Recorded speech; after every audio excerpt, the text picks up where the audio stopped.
gonna record. Yeah. We were up to like this. I gave I like divided into 6 parts, so maybe we can divide it. Okay. I put the thing in my slides. Where there's first the minagim, like that's what we just discussed, like which way to light it. That's all the minagim that he has about Chanuka. Then he discussed the kedushat hayamim, the level of the day actually, and then there's the adlaka and the bracha and different parts of that basically. So where we're up to is here. Move it. So we did this last time and somewhat this. Okay, up to here. Aval and Yan Chanuka. We put in. Right. So basically, what we've understood is like this. So the Arizal explained to us, and he references some. The main place where he talks about this is where it's printed in Kavanos in Rosh Chodesh. And in Rosh Chodesh, he explained that there's all these different levels, right? There's at least 3 different kinds of holidays, different kinds of Yom Tovim, Yom Kedoshim.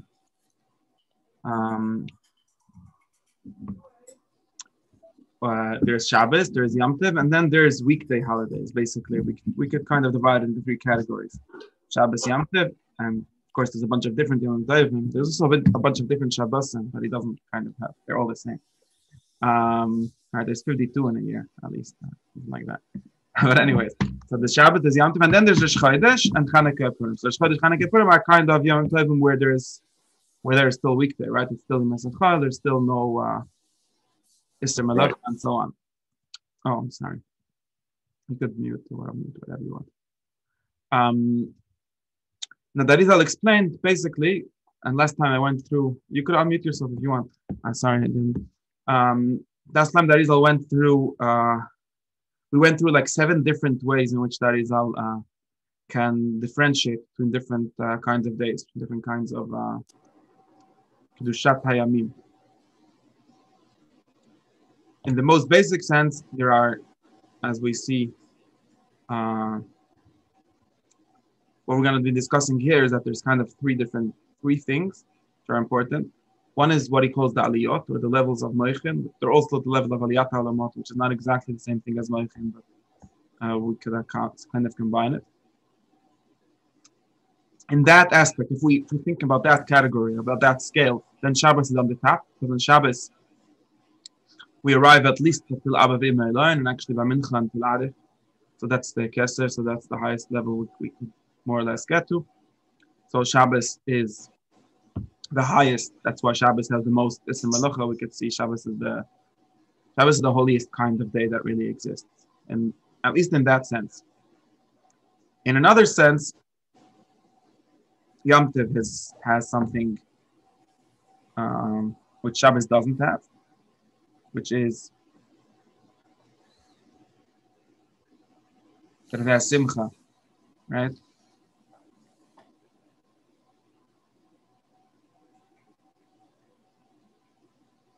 And I would have also, what?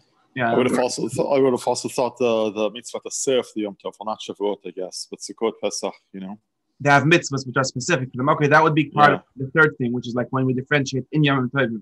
First, we're talking about like Yom Tov as a category in itself. Right. We have to understand the exact mile of Yom Tov, but we can see that Yom Tov has something over Shabbos. Obviously, it has Simcha. It has, it's kind of comes less, so it's more rare. There's not one Yom Tov every week.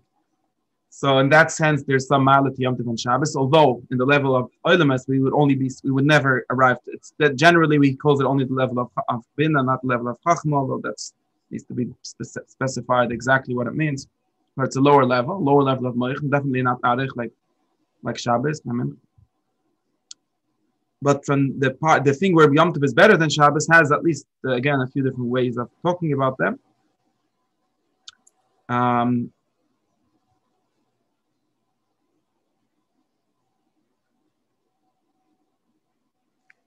But the basic thing about Yom Tov is he talks about Yom Tov having. I'm confused now. I'm forgetting what he said about Yom Tov. Yeah, he said that Yom Tov has.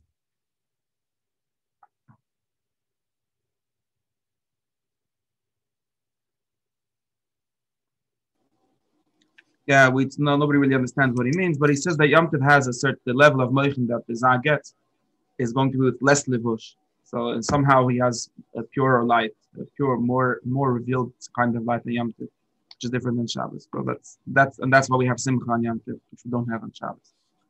Now, when we talk about, but that's not really our discussion because Chanukah is not either a Shabbos or a Yom Tov. If it's anything, it's more similar to a Yom Tov than a Shabbos. Maybe in some ways it's more similar to a Shabbos actually. We can think about that. And the thing that Chanukah is different, and Rosh Chodesh actually has something similar, is the third aspect, which is the aspect of the Nuk. When, for example, the Rizal says we see that Rosh Chodesh is the good example because we know that Rosh Chodesh is connected to women more than to men. There's like this whole story about the women having Rosh Chodesh and not the men. And according to Rizal, that means because the Aliyah of Zah is not so major on Rosh Chodesh. It doesn't have such a high level. But the Nuk actually has something which he doesn't have on Rosh Chodesh even. That's one thing. And more specifically, or more importantly, she gets her light, her hara, by herself. So we have a rule generally on Shabbos and a Yom Tov possibly, although maybe Yom Tov, there's some details in that. On Shabbos, Yom Tov, on weekdays, the general order, the general seder of things, is that the Zah receives whichever moichin are going to come down, whichever light is going to come, the Zah receives it, and then, in other words, he receives both. It's like a bechar. The result looks like a bechar. Who gets pishnaim? He gets double portion.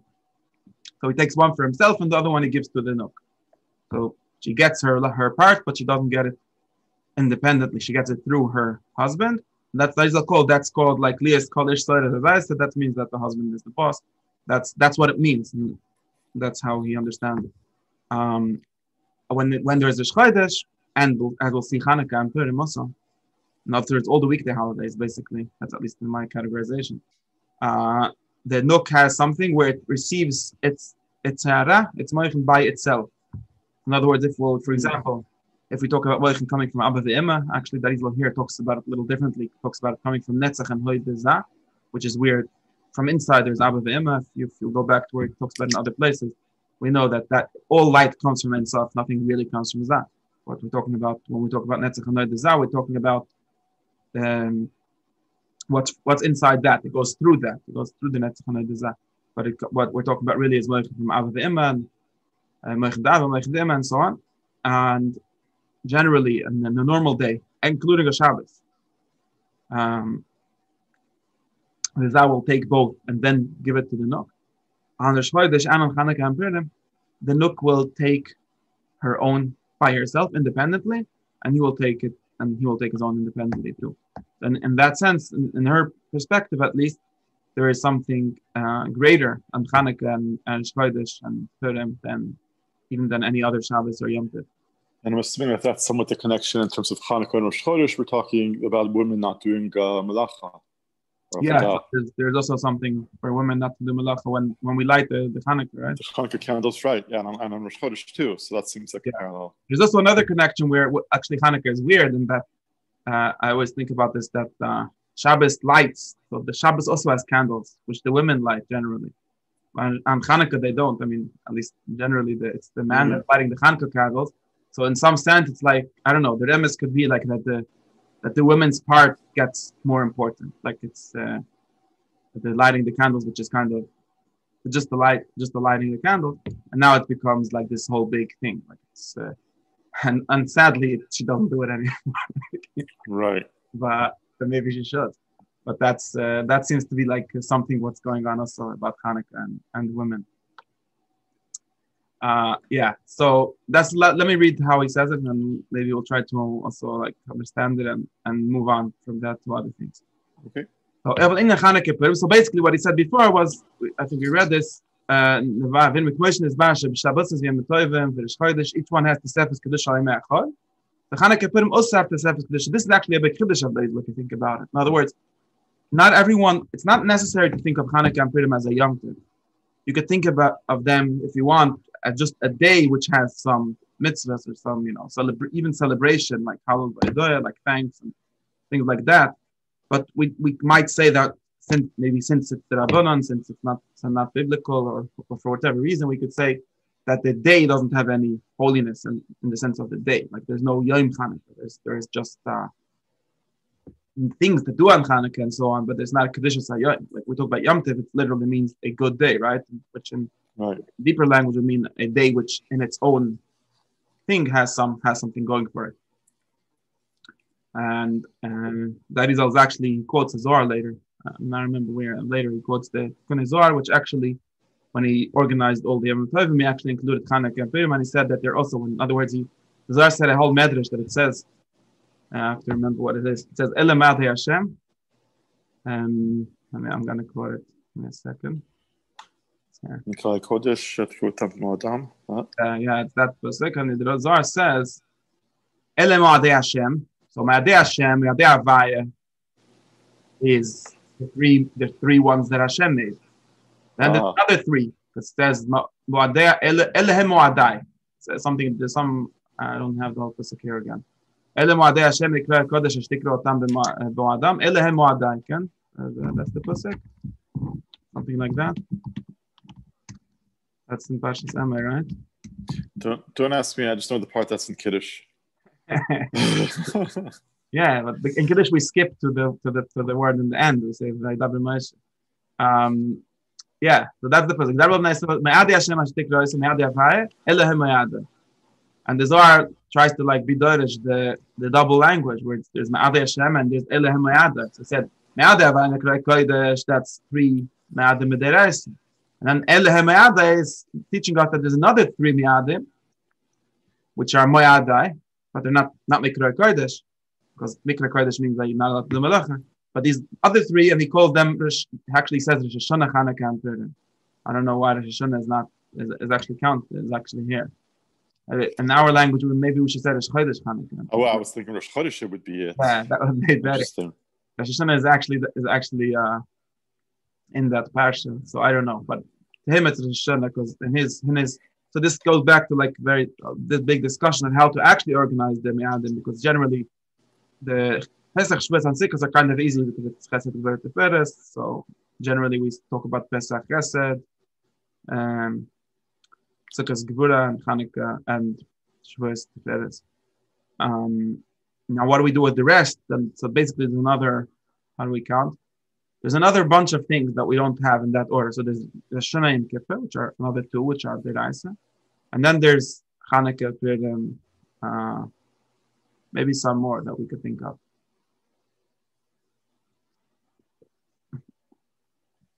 So at least one of the ways in which the Zohar seems to organize it is to say that Hashanah, Chanukah, Purim are the Hashanah will be Yesod according to this, and Chanukah, Purim, Netzach, and that seems to be how he understands it. And then what he says is, he says it openly later. Well, he actually does it a little differently. He says, Pesach Yemin, Hashanah Smoil, Shavuos Emtza, and then he skips Sukkot over there. I don't know how he did that. So we would include, we don't really know. Oh, then he puts Sukkot in Malchus because Malchus, Sukkot is the yichud, and that's Shmini Atzeres is the Malchus. And Chanukah and Purim would be the Netzach V'Hoid. In any case, that's the second level. And it's very much connected to how David understands it here. There's a second level of, or he says Sukkot Yisod, so he has different ways of organizing it exactly. I've written all about this already, but I forget what it was. Anyways, so Tachlis is that, let's go back to where we are. So there's regular Me'adim, that's like the Zohar said, Me'adei Hashem, and then there's Ele Me'adai, which are mine, but they wouldn't, maybe we could say they're not called specifically Me'adei Hashem or Mikra Kodesh. So they have to, but they do have the Sefes Kedusha in their day themselves. So there's some kind of something going on in the timings of them. But they're not the same. And he said, V'nem Nizbari Kol Echad Lem Koyme. So of course, Shabbos, Yom Tov, and Rosh Chodesh, they each have their own thing, which I've kind of summarized something of it. Amnam, Aval Ine Chanukah Purim. So, in other words, basically intends for you to fill in here what he explained to you, mainly about Rosh Chodesh. So Rosh Chodesh, he explained that on a regular day, he talks about the level of the zon, level of the really Yaakov Rachel, he talks about which level their yichud is at. And there's a different way of saying it, but in general, he talks about the Tiferes, which is the masculine side in the yichud that happens in a regular day, as standing in the Netzach, so in the Netzach of Zah, or maybe in the Netzach of the entire Atzilus. This is not 100% clear. That's kind of his level of where he is, and in the Netzach he receives his Meichel and whatever they are, and actually in the regular day he also receives what's in the left side in the Hoid of Zah, and then he would give that to Rachel, to the Nuk, and that's the yichud of a regular day. And on Rosh Chodesh we talked about how what did we talk about Rosh Chodesh?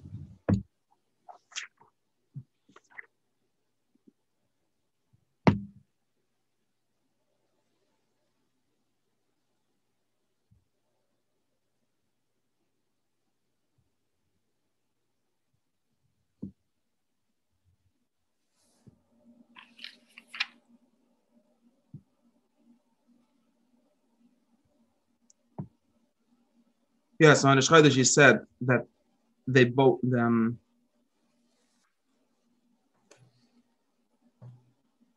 sorry. Then in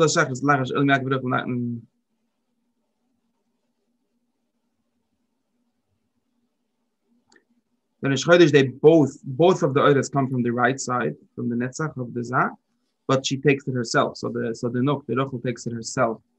Her heart, she doesn't need that's the Chodesh, and then she has a lot of different. That's in other words what he says. So this, I think that's why this sentence reads weirdly, because he's kind of filling in something that he said in the Rish Chodesh. If you look in the Rish Chodesh more or less says that in the Chodesh there's something called Aliyah. So in the Chodesh we say Ya'alev Yaveh. That's the Pshat. And Ya'alev Yaveh. What's Ya'alev Yaveh?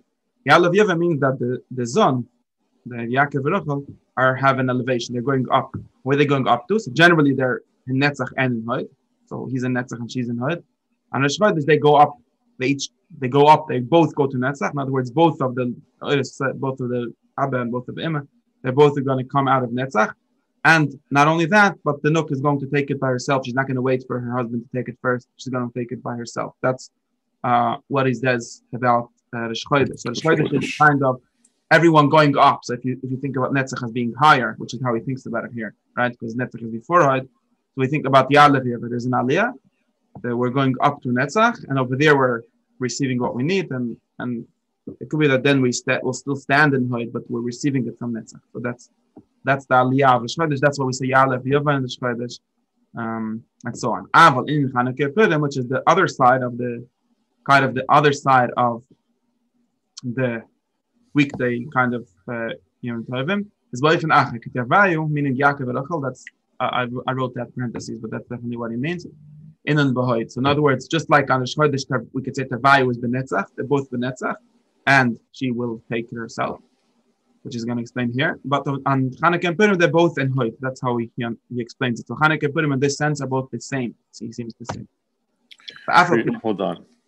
I'm a little lost. We're saying on a weekday it's Netzach and Hod, right? Abba Netzach and Ima in Hod. Let me do how do you do color arrange? On Yom Chol. Yes. And so that would seem like Chanukah and Purim are a Yerida in terms of both of them being in Hod. Yes, that's his question in the next line. If you got to that question, then you understand. Oh, I didn't. Yeah. No, if you got that question, then it's a good question. Because then, yeah, it does seem to be a Yerida, at least for him, right? Maybe it's her place generally, but it seems to be a Yerida. So that's a good question. So that if we got to that question, then we're following. Okay. What you said. Now it goes. So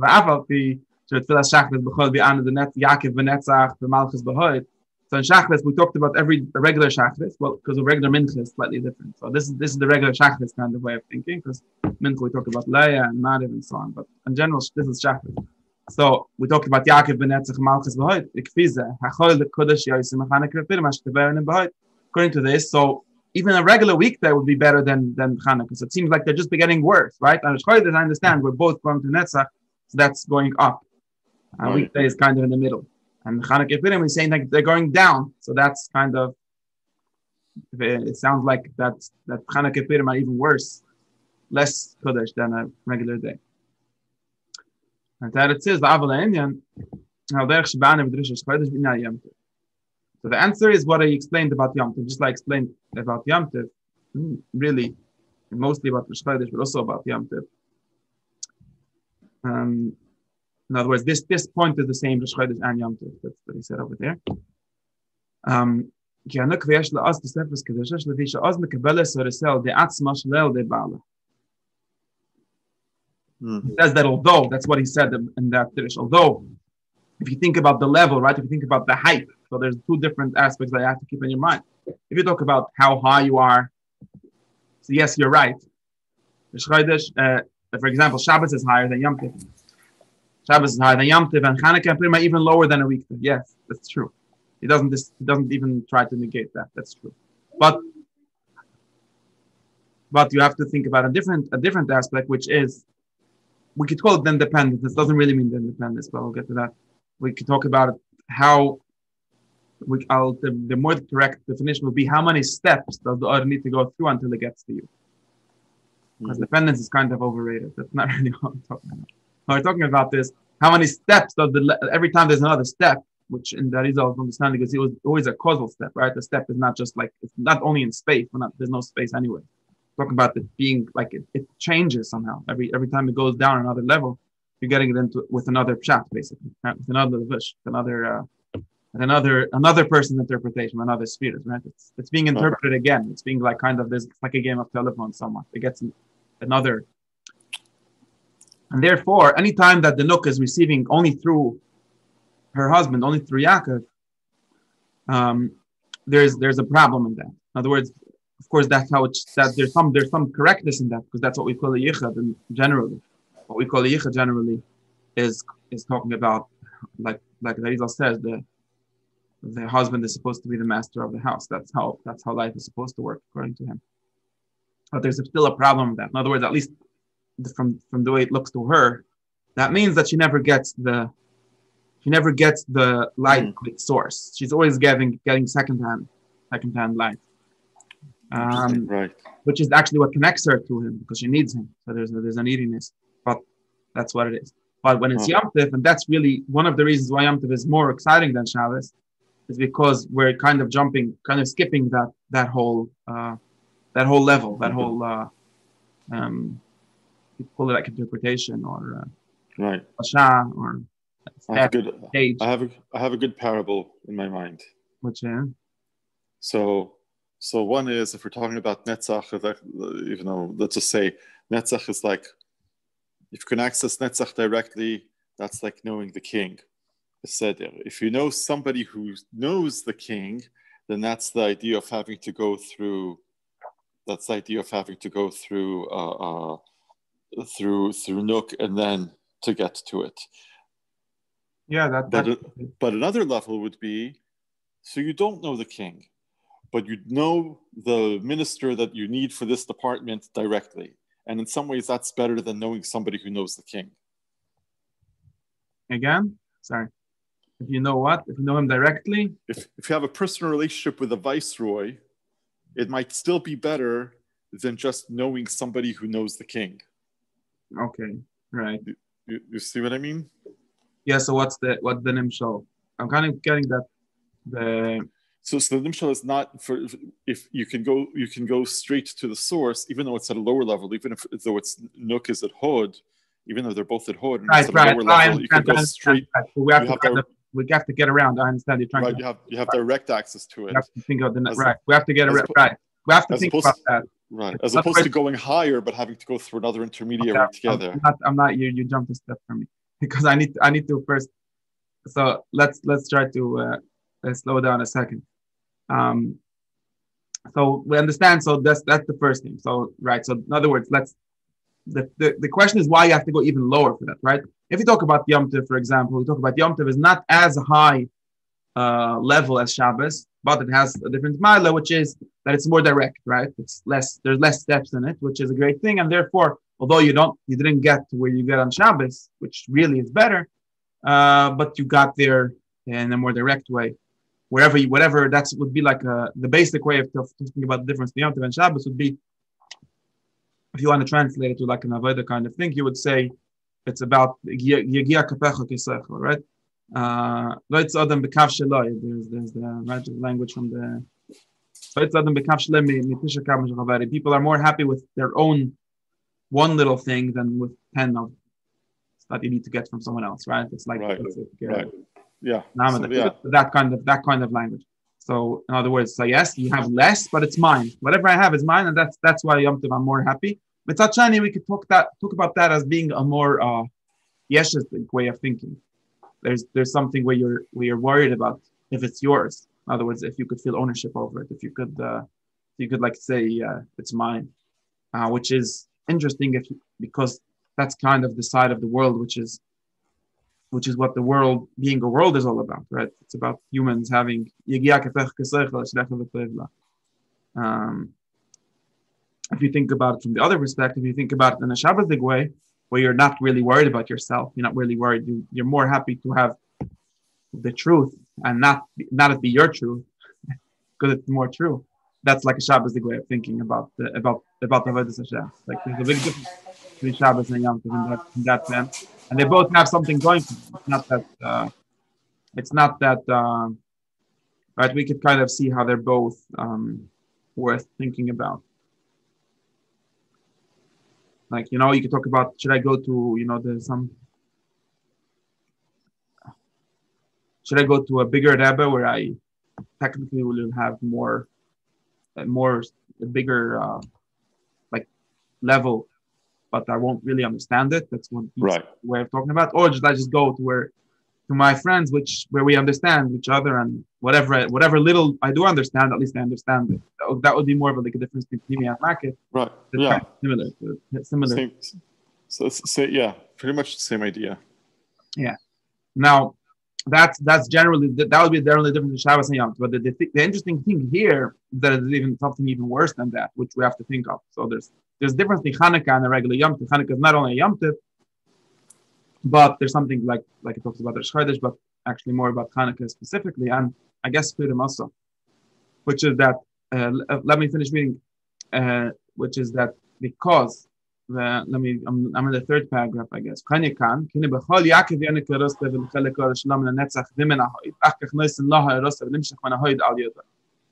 in a weekday, Yaakov is going to get his part and her part from both the right and left side, and then he'll give her part. So that's kind of weird because if he's on the right side, then why would he intercept her? Right. Yeah. That's actually how he seems to say it. Hier nekes chelik semen hoid al de atzma shlel de bala. When it fell 11 kima achod, so she doesn't need him. She's not a kafel to him. She has her own source. When enyan zeh, it sefes kedusha ele b'zmanim ele yoseh b'chod. So this is something which we have to actually understand better. Why, in other words, why Bichlal do we have this Yerida? Why Bichlal do we have this going down to Hoyd? Or you could say, well, maybe the Hoyd she can understand by herself, but that's not correct because the Hoyd she's always getting the Hoyd. The Hoyd is always considered her part. So we can't say that, okay, you're going to your part because it's always her part. We just say, well, your part you get Ali De Bala because that's the order of things. Otherwise, you wouldn't be called the Nuk. The whole idea of being a Nuk is that you're getting it from him. Otherwise, it's kind of, that's not like the definition of it. So what does this actually mean if they're both in Hoydan and she gets it? In other words, is there something? Let's rephrase the question. Is there something in the Hoydness of everything, which is actually what causes maybe the what we call her independence? The directness. Yeah, that's a better word. That makes sense. Or is there something in that it's tamazai related to Chanuka, and therefore everything is like this? No, that seems. I think the first one makes sense because we've seen both instances. She's only independent when they are in the same place, right? She's only independent. Why isn't so? What's the reasoning? Why isn't she in Netzach like Arish Chodesh? We say something like that, something similar. Why aren't they together in Netzach? What's the difference between going to Netzach and going to Hod? Why in Chodesh we say they're both in Netzach, but on Purim and Chanukah we say they're both in Hod. Where do we get that from? Actually, I don't know where we get it from, but I would reason it as Rosh Chodesh is a deoraita. You know, it's an actual thing where the Purim and Hanukkah you'd expect them to be a level lower, as it were. Right? There's no musaf. Mm-hmm.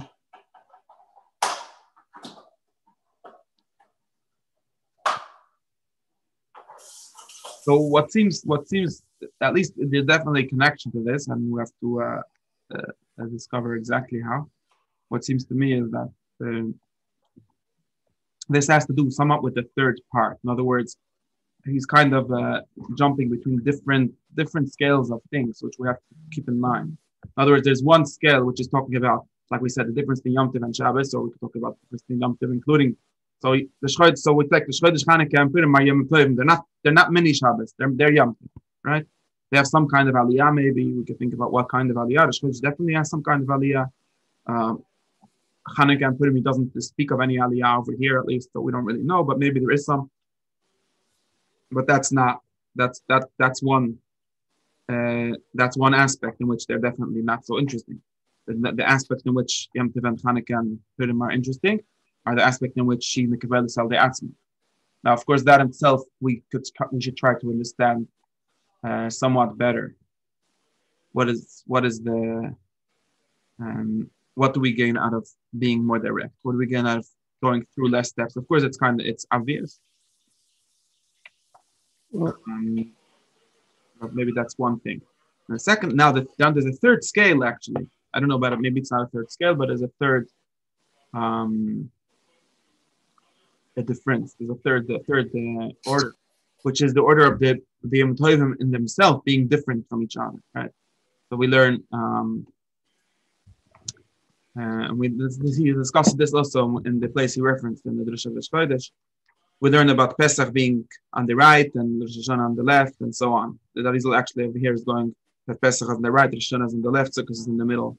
So, however, so again, there's different ways of organizing them. And he says, what does that mean? Where is that talking about? In other words, it's not talking about the level.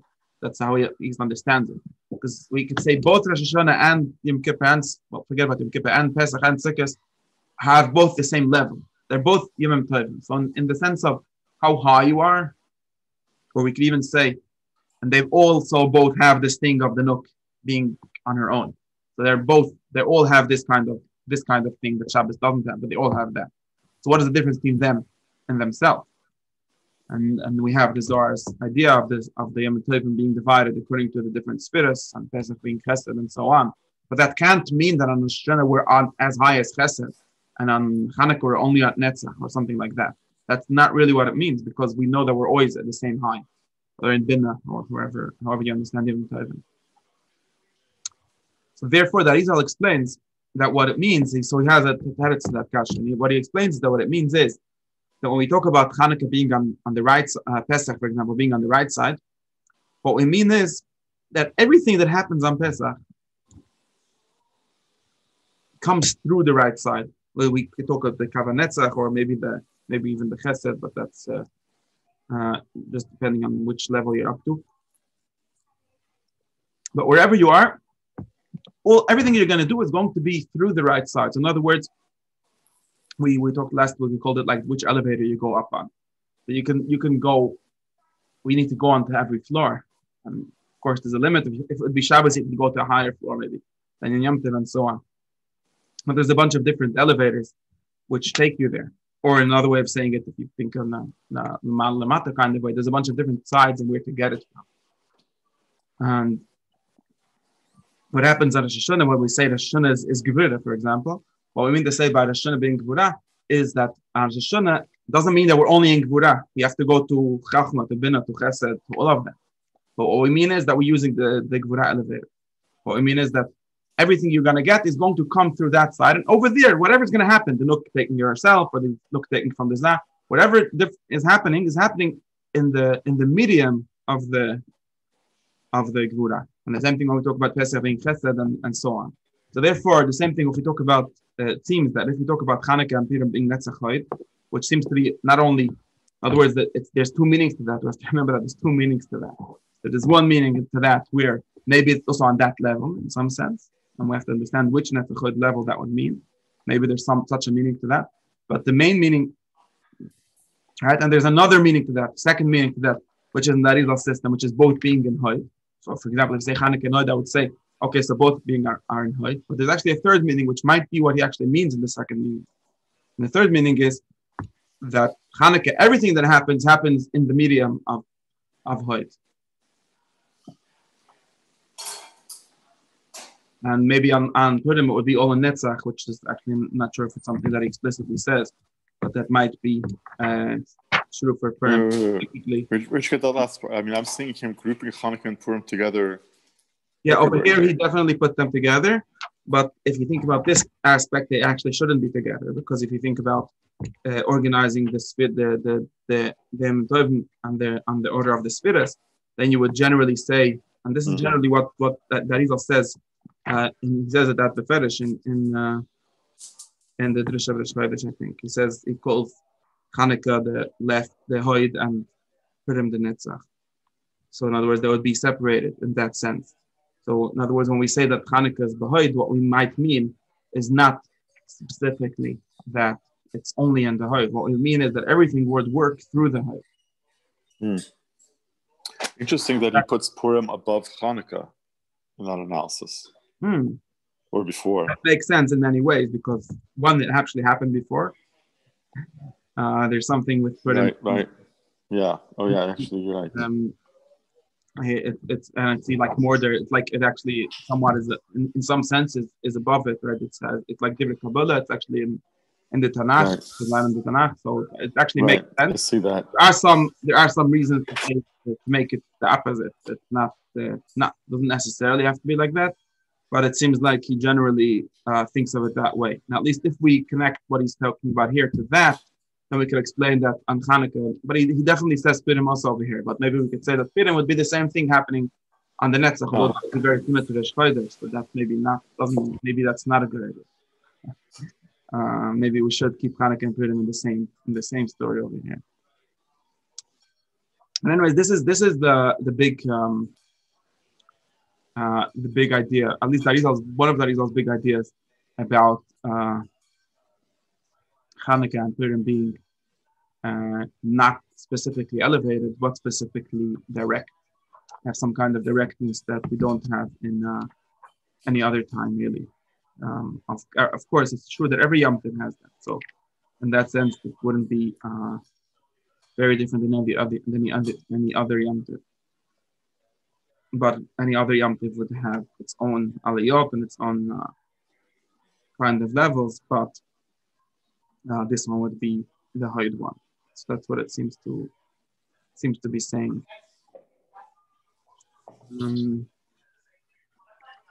There's something now. I'm going to skip around to something in the end, which might connect to this. At least many people understand it to connect to this, and that's. Where he talks about Shabbos and Chanukah. Okay. I'm going to jump to this and get around maybe somehow.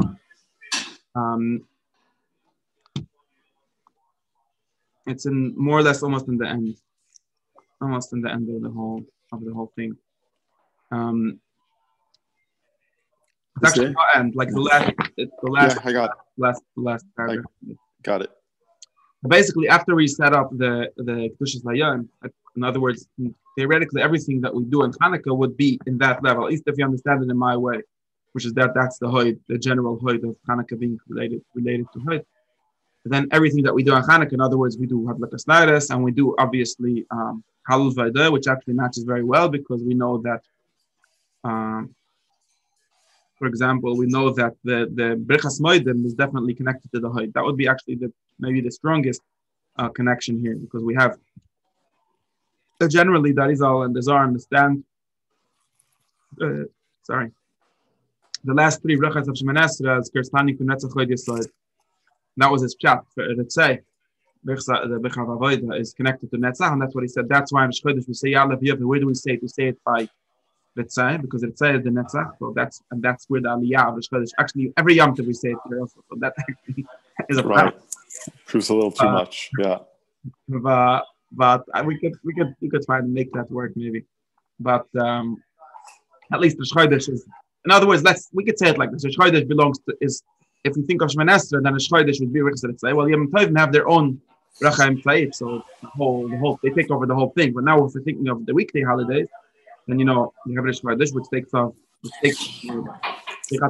has its own Aliyah to Netzach, we could say.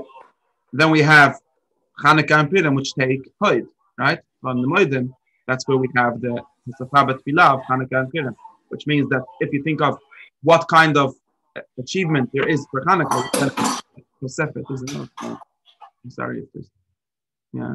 If you think of what kind of Tosefet there is on Chanukah and Purim, which in this sense definitely Purim is the same, it's going to be in Alanissim, right? In Hod, in the then we have to think of something for the side. We don't know for now. Sim Shalom, there's I don't know which one, maybe Arizal actually says, and the Rebbe once said that the side would be Chmishas B'Av, Chmishas B'Shvat. But that's one of his ways of thinking of it. But anyway, in that sense, Chanukah and Purim definitely belong in the Hod. Then if you think about that, then that's actually a way of thinking of it in a more again, like in a more avoided way, where you could think of what kind of thing gets gained on Chanukah and Purim, what kind of aspect gets actually strengthened in that day, right? It's not really about something you do, because Tefillah generally we can talk about Tefillah also in two different ways. We talk about Tefillah as what we do, and you talk about Tefillah as what happens, right? And actually, in Shemon Esrei and so on, you would think about 10 different parts of it, because you could think of, for example, the middle bracha is generally what we're doing work, right? We're talking about bakasha, but the bakasha basically means even on Shabbos we talk about the bakasha of Shabbos, of the what do we say? All of those is actually the work. Like we talk about the difference two things. There's always spiritual work. There's not only, even if we rest on Shabbos, we do some work. So that belongs in the middle of Shemon Esrei. That's kind of where we work, where we're trying to move from one space to another. And the first three brachas is just about God. It's just about how we understand God that day. And actually, the only interestingly the only time in the year where we change that is in Rosh Hashanah and Kippur, which seems to be the most. And in me, it's like Chabad, Chacham Ben Adas, the first three, if you want to think like this. And no, maybe not exactly, but it seems to be that the most the days that belong the most to creating understanding, to creating actual which would be that Aseret Mitzvah. And then in every Yom Tov we change the middle, and then in the last three we actually always change Rosh Hashanah and Kippur, because we add the Sefer Chaim and Chesed Chaim and all of that. But on a weekday holiday we add in Retzai, which is the Retzai is kind of it's basically it's a tefillah. It's a tefillah for the acceptance of tefillah, right? The Retzai Hashem the kind of Am Yisrael is tefillah. So that's basically we add in a Machzor Shnas Latzim, because since we should be talking about Avodah, it's kind of a sidetrack. It's kind of weird. In other words, weird that we end in a Machzor Shnas Latzim, but really what we just mean is accept our prayers. Except our avodah. Since avodah is supposed to be in the Mikdash and so on, we get into that discussion. That's why there's different nusach. That's Levat Kabir and Avodah. Some people, the Ashkenaz people, say on Yom Nirayim, which is actually an ancient nusach.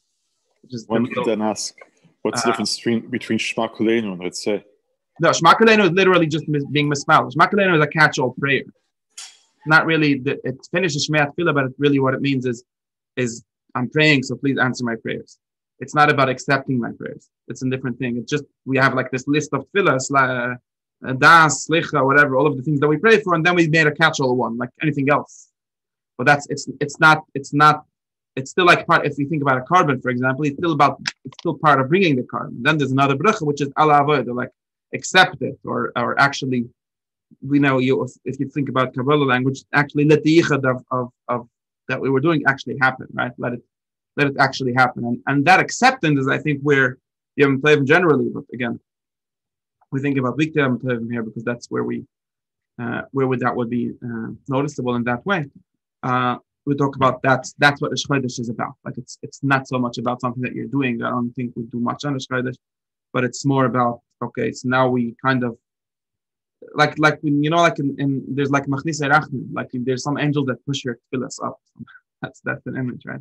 But that's what it's saying, really. Like accept it. So get pushed up. So that's real if you're at a Chodesh, or even I think generally Yom Tovim are connected to that. It's like, what now that we've done something, what we've done shall work. So shall be accepted, should be should actually bring you somewhere. All kind of things like that. But it's saying, like, Yaakov says to Esav, I give you all these gifts, and now you have to accept the gift, right? He could say, no, I don't want your gifts. That's like what Esav tried to do last week, right? I don't need it. That's the opposite of Ritzeh. Ritzeh means I do need it, right? So it kind of works. It did that. We could consider that kind of and it's like I don't know exactly how to talk about it, but that's what it is. And then we have the Bichas Moedim, which is basically thanks. It's literally thank you. Thank you for accepting, right? Thank you for giving me everything. Thank you for all of that. And it's in the thank you, and that happens every day because there's always thanks, and that's why, in a certain sense, we talk about every day. So every day the yichud happens between Netzach and Hod. That's really the image here, right? In other words, we do all of these great things. We talk about Elhaini V'Dai V'Sani and Chaya Ma'asim Ata Kodesh, which is like very abstract, lofty present, and then we try to work with that, like okay, and therefore and therefore all of these things. And then we have to actually close it. We have to actually make it into something. And the last three brachas are about making it into something, about making it into a yichud. Yichud is always going to be at the end. In other words, now it's about finishing it, about putting a stamp on it, or making it arrive. Right, the language of the Gemara is kevet. You received something, but now you have to, like, there's a correct way of finishing things, of actually that's all the words I have for this now. And that's where Yom Tovim are better. And between that, generally it's always true. That's what I'm saying. But it's always true that the yichud is going to happen kind of between these two things. So we talk about the God, or the higher aspect, the Tferes being benetzach. In other words, he has accepted you. There's the Ritzeh, and then the other side, the receiving side, right? And this goes back to one of my first classes was about how being the receiver and being the giver are both just modalities of how you relate in tefillah. It doesn't have to be. We don't always have to be the Nuk and God be the Zah. That's just one way of the thing. That's just one way of seeing it, but it's really their concept in themselves. And the yichud usually actually happens between them. After we strengthen this and strengthen that, so we can say, okay, he's standing there and she's standing there, and now they have a yichud, which is Sim Shalom, is really where the yichud happens. Basically, Yesod, we get the Yesod, and then that's yichud. That's that literally says that we walk out. We take 3 steps out after, right, when we finish Monastic, to let the yichud happen in peace and tznius. So we kind of give them space. That's literally how he sees it. And there's other reasons for that also in his language, but that's usually where it happens. So now we talk about generally Yom Tovim, like kind of strengthening the netzach, strengthening that side, and in that sense, we talk about her receiving that directly. In other words, it's not that I've accepted it and now you're there. Now you're there to receive it, and the movement of receiving it, the movement of getting it is going to be thanks. Thank you doesn't necessarily mean saying thank you. It more abstractly means receive, and thank you. That's just the word that says that. Hoda'ah, right? Like we talk about hoda'ah as just being admitting, or it's not really mean that. It's like agreeing or accepting. So there's his acceptance and her acceptance, and it's kind of grows up one out of the other. So if and that's where all these dynamics, all these changes are interesting, and the kind of play between, is it about him accepting me and me accepting him, and us being accepted, reconciled to each other, and how strong is the first move, how strong is the second move, and how strong is the third move. Well, the third move is always going to be what happens out of those two moves. Right? There's nothing really to do. I mean, technically there's something to do, but it's not. We get to Chanuka and Purim, we mostly are going to talk. We're not really going to be able to talk about the Netzach, and so in that sense, and it actually matches very much with Chanuka and Purim being something that we just totally made up. Right? It's not. We didn't find any. I mean, we wrote a pasuk after Chanuka, so in that sense, after Purim, in that sense, it's more Netzach, but that was still made up by us. So it's still Netzach Shebahayit. In other words, it's still the Netzach coming down to the Hayit more than the Hayit going to Netzach, like the Chodesh or generally Yom Tov and so on. So we could think about the strengthening, that the thing that's powerful or overpowers or stronger on Hanukkah in the sense of the day is going to always be the thing on the Hayit, the thing of the Bechas Moedim sounding better. That's the yichud of Hanukkah. We could talk about it as and that's. And in that space, we can talk about her receiving her part directly, not through the Netzach, not through Yaakov. It's not really not through the Netzach. It's really not through the Yaakov, not through the whichever summary we always put it into, whichever image we always put it into. We could try to go to the source, like before the translation. That's the language I've been using before the translation. And then there's a yichud that's going to happen. This is always going to be causing a yichud that's not therefore staying separate, but it's to cause a yichud in which now which kind of yichud happens there is really an interesting question. Like you can ask the technical question, which is that generally yichud generally means that. So generally yichud literally means you receiving something from me. That's what a yichud is. Whoever the nuk is, whatever the nuk is, and then the yichud is that's literally what it means. Yichud is not. You have to think of it as like an abstract sense, and yichud is that's what it is. And it's actually also in a not abstract sense. That's literally what it is. There's someone giving something to someone else, and that's what it is. If there would be real independence, this is kind of a fantasy. It's impossible. The world doesn't actually work like that. Right? Not about the psychological independence. We could talk about a lot of different levels of independence, but yichud literally means me giving you something and you receiving it.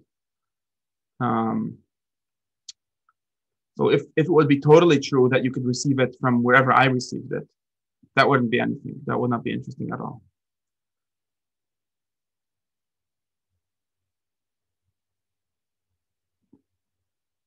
So what could it mean to have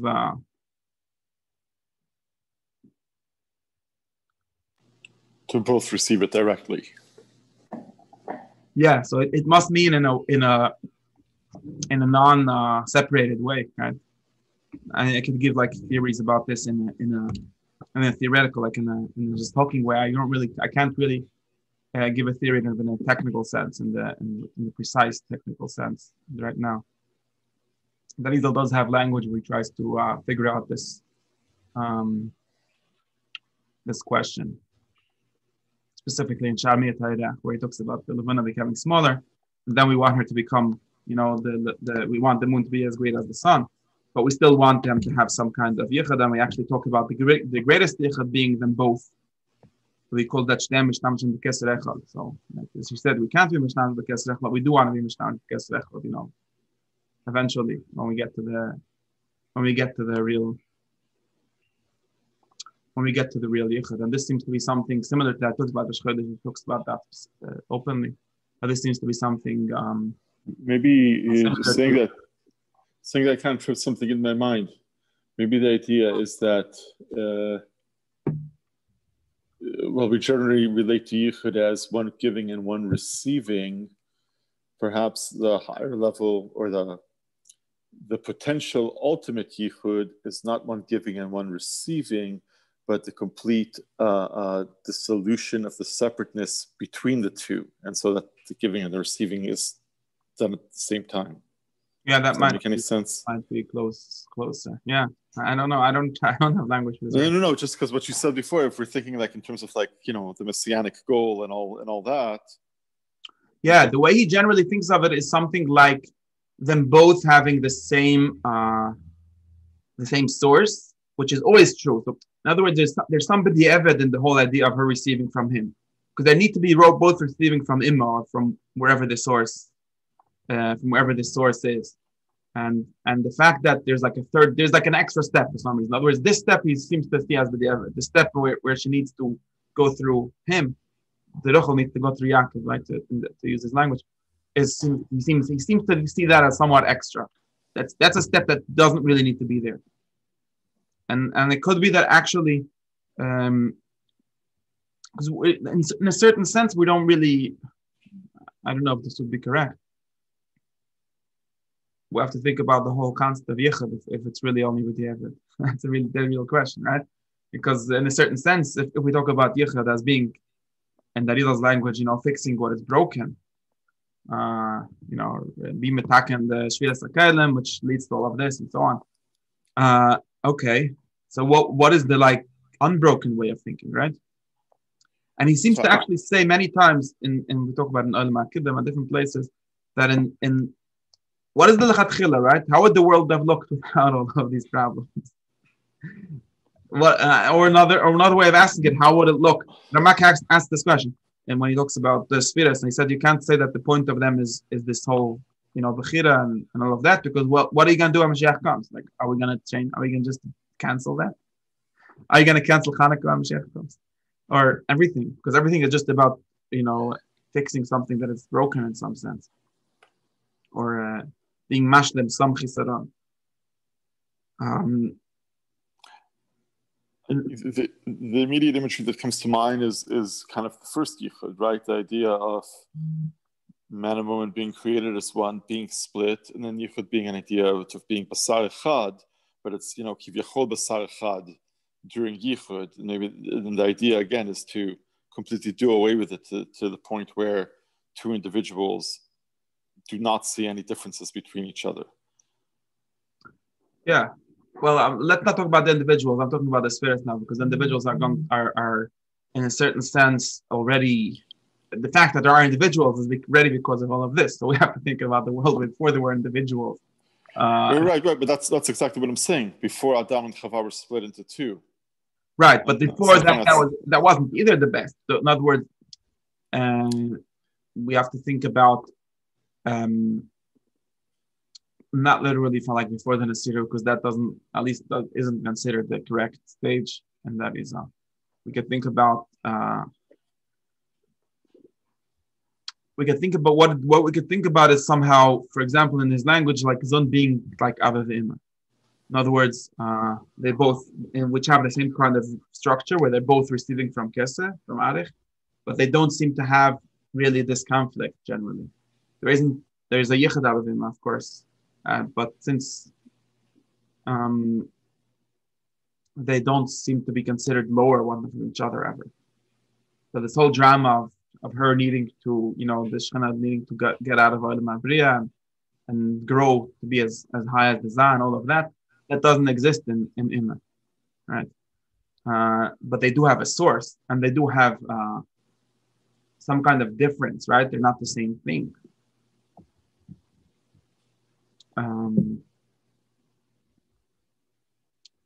What I was trying to say is that Rizal seems to see that, and the stages before there was Shvira, and the stages before we talk about deficiencies and things like that, actually the Nuk has something which the Zah doesn't have. So she does have this kind of source, and the more direct source in some sense, or independent source for different calculations that he has, how this works out. But it seems to be true that the fact that the Nuk needs the Zah is something that happened, is not the correct state, and we have to think about in a lot of ways how this, and it definitely matches very well to the Shchodesh, right? Because the Shchodesh, the whole story of that is the moon becoming small, and now we found the new moon again, right? So we're getting it to come back, and of course we're not. I think the problem is that we're not there, so therefore we don't really know how to talk about it. And when we talk about it, and when we dream about it, we kind of dream about it in silly ways. Like, okay, let's all be equal. Right. What does that even mean to be all equal? You need to explain what it means. Right.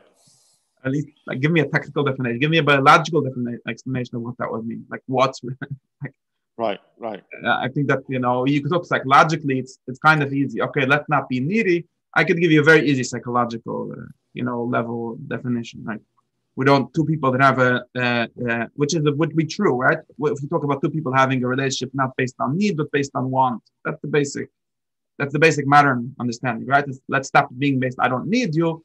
Let's say a woman that has her own business, so she doesn't need her husband, but she wants him, right? Having a deliberate relationship. But now the problem with that is that wanting is just choosing to need. Huh. That's quotable one-liner there. Wanting is choosing to need. Yeah. So therefore, you didn't really solve the problem when you think about the basic reality. Because there's still neediness in the world. You're just using it in a nicer way. And of course, being needy is, considered bad nowadays. So we kind of like, okay, and it is bad. In other words, it's like you don't feel good when you're in that kind of state. So, but the actual, once you are in the relationship, the dynamic is still going to be, one person taking something from the other. Maybe they're both taking from each other in different times, and we could kind of make it equal in that sense, right? So have 50% of the time I teach you, and 50% of the time you teach me. But that's still not that's really still back and forth. Yeah, okay. That's still assuming the world is built out of lack and fulfillment. And okay, so we can kind of play around with who's lack and who's fulfillment. I think that in the more original sense, he's trying to get at that the world doesn't need to really be that world. It's not necessary. It's not mechira that it should be a world of lack and fulfillment. It might be able to be just a world of fullness, in some sense. Maybe, or maybe not. Or maybe it just can't be, and that's why we're still stuck in this and we're never going to get out of it, because there's nowhere to go.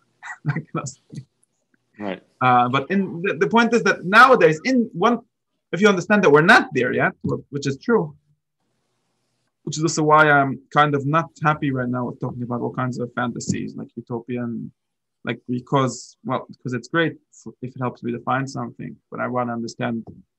I want to move from Monday to Tuesday. It's not really helping me. But if we could talk about like different steps in this, where we talk about here, like, okay, there's going to be a yichud. So of course we're not really speaking of in a language where the yichud is not needed. No thanks. We're talking about yichud is needed, but we could talk about her receiving her part in a more direct way before it got his shot. Maybe that's even better for the yichud, because maybe that means that he's not really talking with himself all the time, right? And this is another psychologization. How do you say? How would I say that one? Psychologization. It's tongue twister. Is that such a word? That would be another kind of thing like that, where I would say, there's a problem with teaching people. Teaching is an easier example. With the problem with teaching people where with all their questions are questions that you taught them. Because then although you pretend to have, dialogue, you don't really have dialogue. It's just you playing around with yourself. Of course, it's another level of yourself. So there's something happening. It's not fake, but it's, and in the same sense, if the yichud is everything she has, like we talk about all the gvurot, right? That's what the Rizal would say. All the gvurot that she has, I really received from him. So maybe they're ready. The Rizal says this in Rosh Hashanah, right? Anything that there's amtaka in that. The Rosh Hashanah talks about this as a problem. Just don't remember.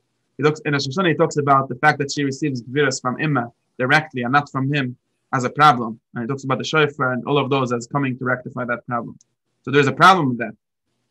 And then the reason is because anything that goes through any level is going to be moved and transformed in his way. So for example, if we talk about gvurot, which is what the Nuk usually gets.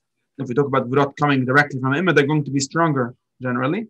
And if they go through him, they're going to have went through already his process and therefore being more mimutar. In other words, the yichud is what's mamtik them, because you're getting gvurot, but not directly as pure gvurot. You're getting them in a way which you can understand them, in a way which you could handle them. And of course, not entirely, because then that would ruin the whole point. They don't become chesed, right? That's not what we do. But they went through something. So in a certain sense, that's good. That yichud is good. In other words, the yichud is there to fix this problem. Well, we can also think of it the other direction, in which we didn't fix any problem. You just kind of put the problem into yourself, and now you're playing within yourself. So maybe if we cut out that step and actually have the courage to leave it like a Rosh Hashanah, like Rosh Hashanah is also a Yom Tov, right? Which means that it also generally would work in this direction. That's why I didn't have the whole story.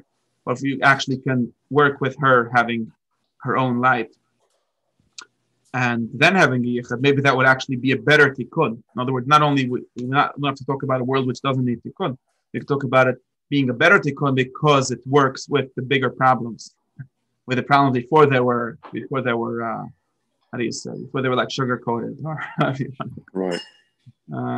That's another way of thinking about this, but this is all just ways and ideas. Anyways, that's the story with Chanuka, with the Nook having her own light on Chanuka, and that being connected to being in Hood, and that's where the yichud is. And therefore, I forgot to get to this. Therefore, he has this language of the difference between Shabbos and Chanukah, where Shabbos is her going up to him, but Chanukah is him going down to her. That's why we have to do Chanukah before Shabbos, because otherwise we would kind of be going down the escalator when we're supposed to be after we went up, which is useless. That's his pshat. And that's also why in the halacha, if you only have one, you're going to do Shabbos, because Shalom Bayis. Shalom Bayis literally means yichud, right? So the Shabbos yichud is technically better, but if you're in a lower state, then you need Chanukah first. That's basically his way of explaining that halacha. Okay. So anyways, maybe we figure out where we are and have the light over there, and maybe then move it to yichud. Amen. Thank you, Rabbi. Chag Sameach. Yes. And light. There's no what special thing is said for Chanukah?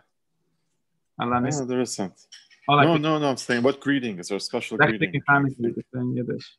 Yeah, right. No, there's another one. Alrighty. Chag Sameach, everyone. Thank you.